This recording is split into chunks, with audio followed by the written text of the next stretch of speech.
I'm going to introduce our speaker for today, John Souza. John, thank you so much for joining us. Thank you very much, Courtney.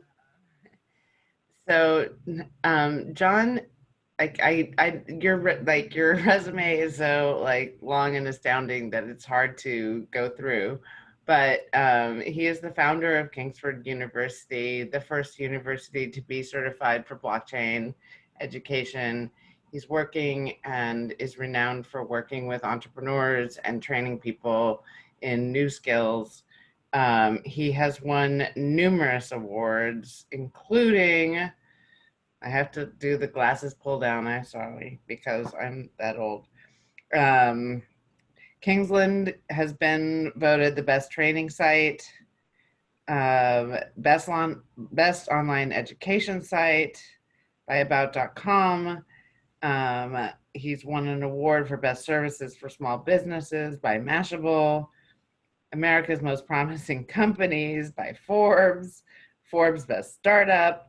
It goes on and on and on. And so you have had an amazing career, but what I really admire in having spoken with you is your commitment to social impact and making the world a better place through your businesses. Thank you very much.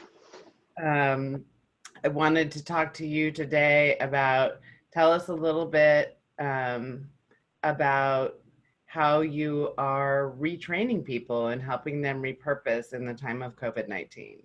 I mean, that's one of the amazing things that, you know, the journey was not smooth going ahead and, I guess, being the founder and CEO of a university. I started off my career as an investment banker, and I was not a fan of going to class. So to say also that I run a university a little bit different, but the journey, the entrepreneurial journey is always long. You know, the overnight success is 10 years in the making, and we're actually, I think, in our 10th year right now, so it's 10 years in the making. And when you look at the kind of pivots, and the reason I left investment banking is because I had a big event happen, which is 9/11, where a bunch of my friends did not make it out of the buildings. And from that day forward, talking about millions and billions of dollars every day, I lost my appetite for that. I was like, it's meaningless. We're making extremely wealthy people and businesses more money, which has very little impact on the world itself. So when you go ahead and you look at like what Kingsland has become and what we've hoped it to become is providing global training, but we do it in a very, very narrow area. We do it for the most in-demand jobs that are the highest paying. Because you look at how do you go ahead and you change someone's life and their trajectory. It's not throwing up education and putting people through 2-year or 4-year programs and then having them hope to get a job. You want to make sure that they're lined up to get a job along the way, and making sure that the training is such wherein, you know, they walk out and it's really life changing for them and also their families. Because when you have people that are going from either no income or low income, you know, we lived in a fairly prolific gig society before COVID hit. You know, everybody's doing gigs everywhere. A lot of people driving Ubers, and you know, it wasn't uncommon for you to get in an Uber and somebody would say, "Yeah, I used to be an attorney, and now I'm driving Uber, and you know, I'm making my own hours." Well, COVID hit, all that's decimated. So now you look at the responsibility of Kingsland, the responsibility of all of us as entrepreneurs. Of there's one thing to run into the fire, and there's another thing of run. So you run to the fire. Well, then what do? Do you pour water on the fire, or do you watch it burn? And a lot of people are watching it burn and taking sides on the political side, which I've always chosen not to really do that, because as an entrepreneur, in being a social impact base, I want to help everybody, you know, irrespective of political affiliations. And when you look at like Kingsland running to the fire, so we're going to be doing an announcement of a multi-million-dollar scholarship program that will be announced right now in the September timeframe. Is going to be geared towards women in tech. I'm a huge proponent of making sure that people have seats at the table. I know when I was in New York and going in investment banking at a young age, you know, I'm not, you know, I guess is that everybody's really white at the table. So if you're like off a shade of white back in the 90s, you know, it was kind of odd. I mean, the women that were at the table typically were the people taking notes or someone's assistant. So that's just how it was then. But I think the world has changed. The world is much more open, and that's a great thing. But now we have to use this time and use this really microcosm of all these things happening at once to say, okay, where do we want to be and how do we get there? And that's what we've done at Kingsland, is saying, all right, we want people of color at the table. We want women in tech at the table.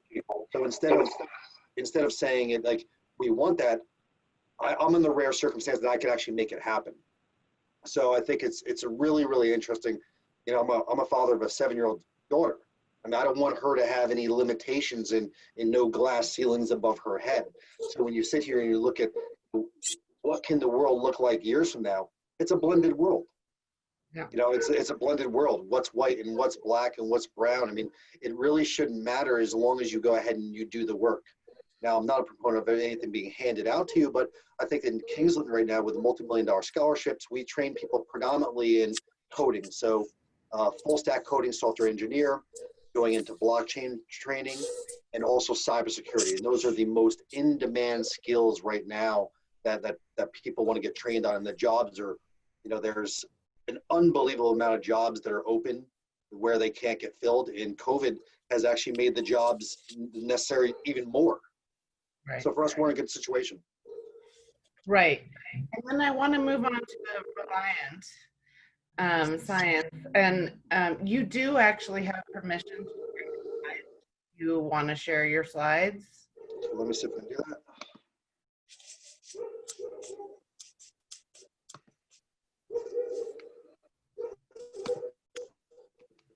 Okay, did that come up? Yep. Okay, all right, so perfect. So you talk about kind of like in transition from Kingsland to Reliant and how these work, and education's on one side and COVIDx, you know, on the other side. It's not that far of a reach. So I've been in a unique situation where I've advised companies in many different domains of expertise. Reliant, the parent company is Reliant Biomedical, which I started back in 2014. We did pharmacogenomics, so basically telling you the efficacy of medication based upon your DNA. Do you take 100 milligrams? Do I take 150? Does someone else take 200? So that's really that was the origination of Reliant. So I had a decent domain of expertise in the healthcare space. But when you talk about kind of running into the fire, is again, I was in a unique situation in January. I got sick after going to Davos. So and then later on reaching back to people to find out, did you get sick as well? And dozens upon dozens of people got sick coming out of Europe during that time frame, in different, whether it's France or Germany or Switzerland. Now, what was fairly unique is that I had a friend of mine that did a lot of work with the Chinese government. He was telling me how bad things were going to be. And candidly, what he was telling me was so unbelievably hard to understand at that point with what he was saying, which is basically the sky is falling. You don't understand what's going to happen. The world is going to be different. Everybody's going to wear masks. And I'm like, and he's brilliant. But again, back in January, if anybody told you what we're dealing with now, you'd be like, you are out of your mind. You are absolutely insane and you're crazy. So I didn't think it was that crazy. But again, I was like, you know what? I'll believe a little bit of what you're saying. And so what I did, I said, all right, what's going to fall apart in the US? So we built this whole Operation Stay Safe. What's going to really fall apart in the US is going to be the supply line to labs. Because people always ask me that, well, what's the biggest problem in lab testing in the US? I said, it's very clear. I said, you have a 10-lane highway. We're ignoring 8 lanes. We're pushing all the traffic down to 2 lanes. That's it. And those 2 lanes are named LabCorp and Quest. Great companies, billion-dollar companies, but what's absolutely unacceptable is anything over like a 3 to 4 day turnaround for tests. That is making the problem of COVID-19 actually worse. It makes contact tracing basically impossible. It makes supported isolation impossible. And we're never going to get past this sitting here. I mean, just imagine for anything, if we had every business going down to 2 companies that are serving 50 states. So now think about the country being 50 states, 50 lanes, and then you have 2 companies with 90% of the contracts. And then people are saying, well, why are the delays to 11 to 14 days? Well, Quest, when they started down this journey, they started down having a capacity of 85,000 samples per day. Now, what we did in building Reliant is, how do we go ahead and bring in the independent laboratories across the country, the entrepreneurs? How do you bring the entrepreneurs to the table that are nimble and quick?